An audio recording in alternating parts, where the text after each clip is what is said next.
One of Mitt Romney's biggest problems is the perception pushed by the Obama campaign he is out of touch and doesn't understand what many American families are going through.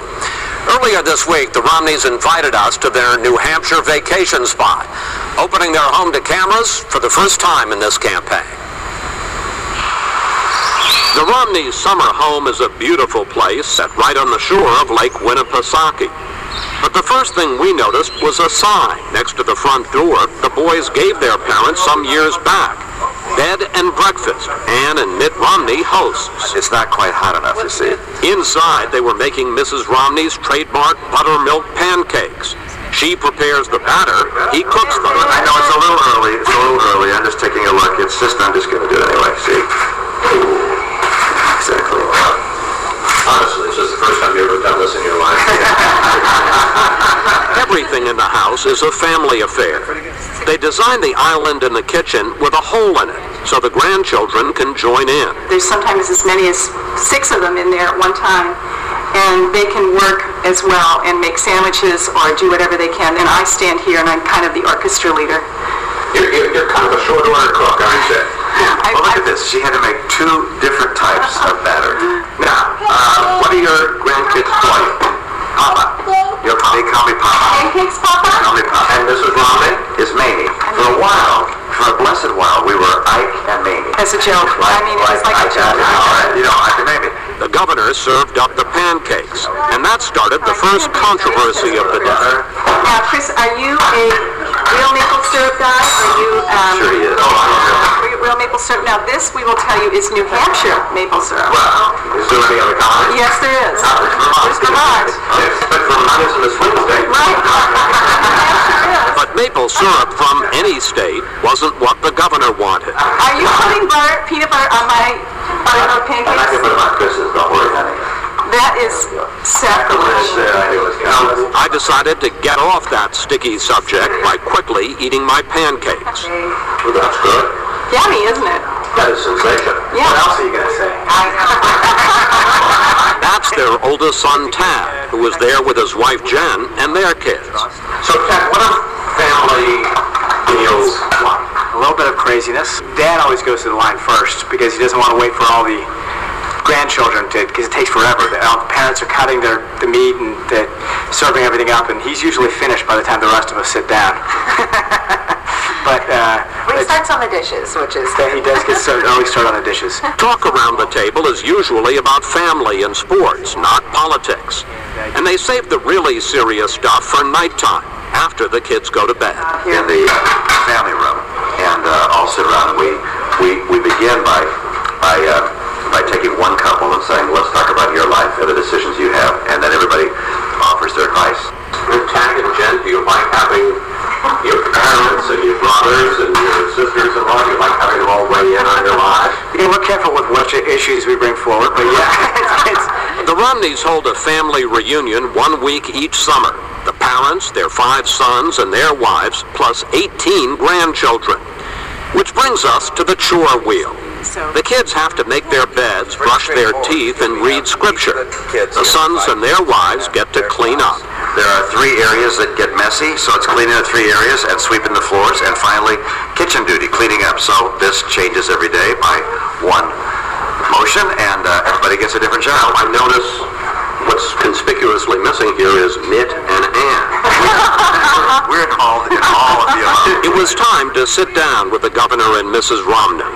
For someone who's been running for president the better part of 8 years, the polls show a lot of people still don't have a good fix on him. Mrs. Romney, your son Tag says that you are the great Mitt stabilizer, and you have said that sometimes you feel you have to talk him off the rails. When do you bring out the stabilizer, and what is it you do? Well, you know, Mitt can get intense sometimes, and maybe people don't recognize that, but there's also times when he's just my stabilizer too, so it works both ways. We just talk it out. You know, it's not anything specific that I do. It's just being around each other. I think just being around each other gives us a sense of security and serenity and peace and all those good things that just happen just by being together. I think she has an intuitive sense in looking at people and considering individuals as to which people are telling us the straight story, which people are a bit phony. She has a sense of how other people might feel about something. Let's talk about your role in the campaign and what your role would be in the White House. Do you give your husband advice?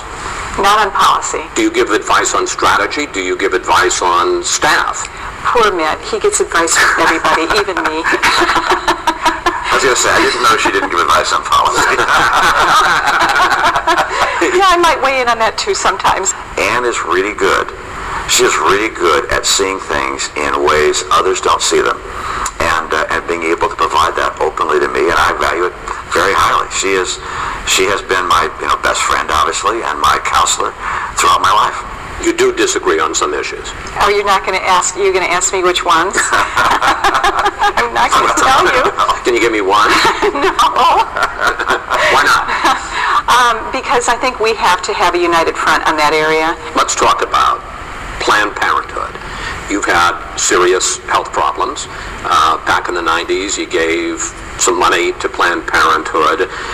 What do you think of your husband's policy to cut off federal funding for Planned Parenthood? Well, I think that it's important that distinction is made that it's federal funding. It doesn't mean that there's not going to be a Planned Parenthood.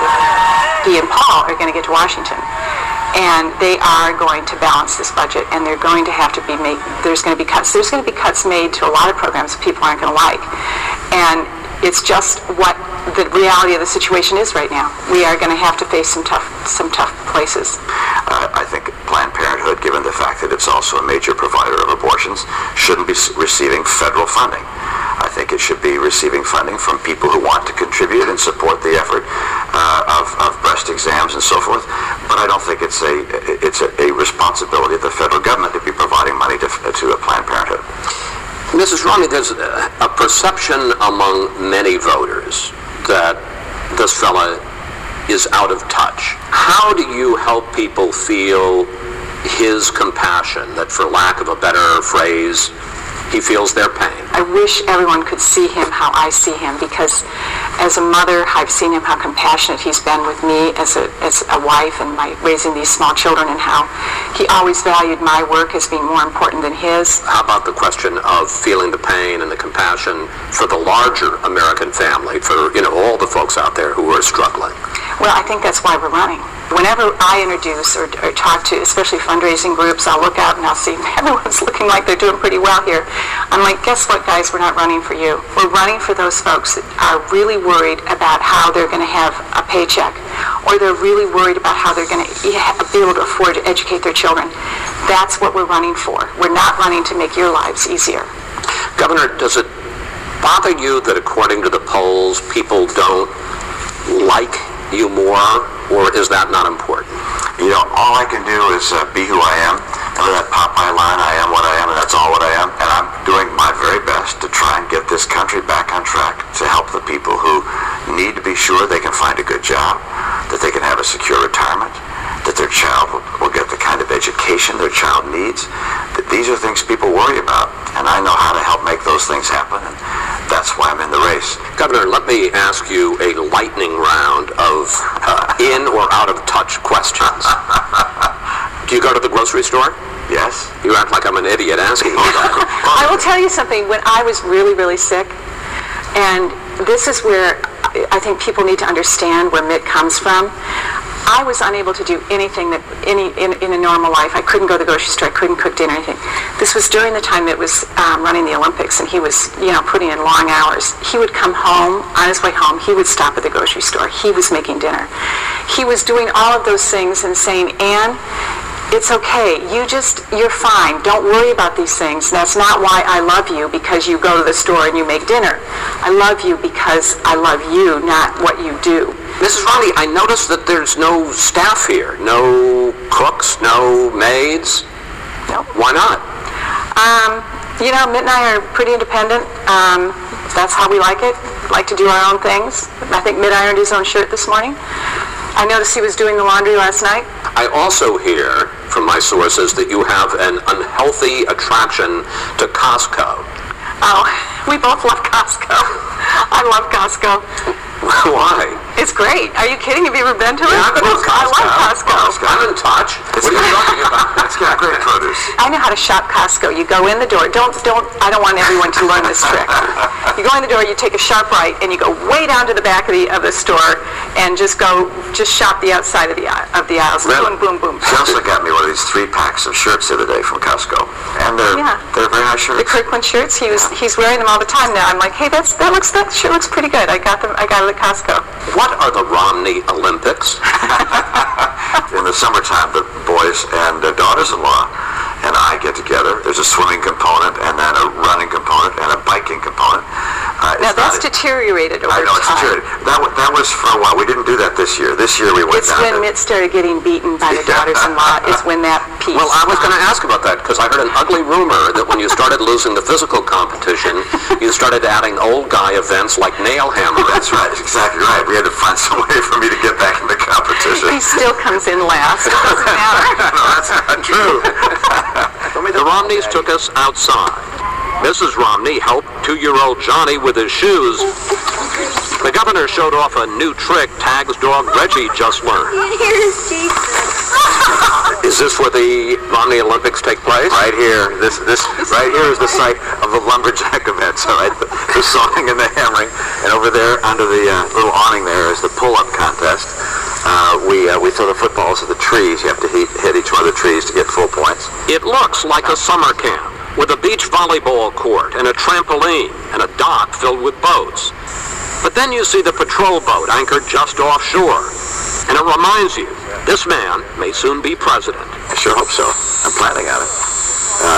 It's a critical time for the country, and the things I've learned over my life and the people that I've learned to work with, I think are the kind of people we need to get the country on track. Earlier, I asked the governor about that from a more personal perspective. As you sit here on the verge of becoming the Republican nominee for president, what does this woman mean to you, and what role has she played in your journey, where you are now, and where you may be soon? At the beginning, I just loved her.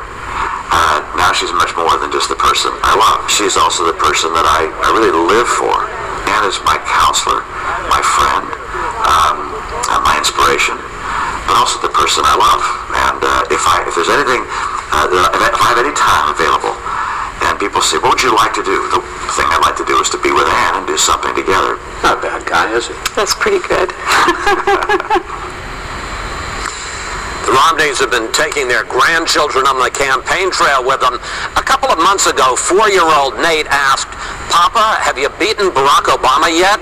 The governor had to tell his grandson, "Not yet."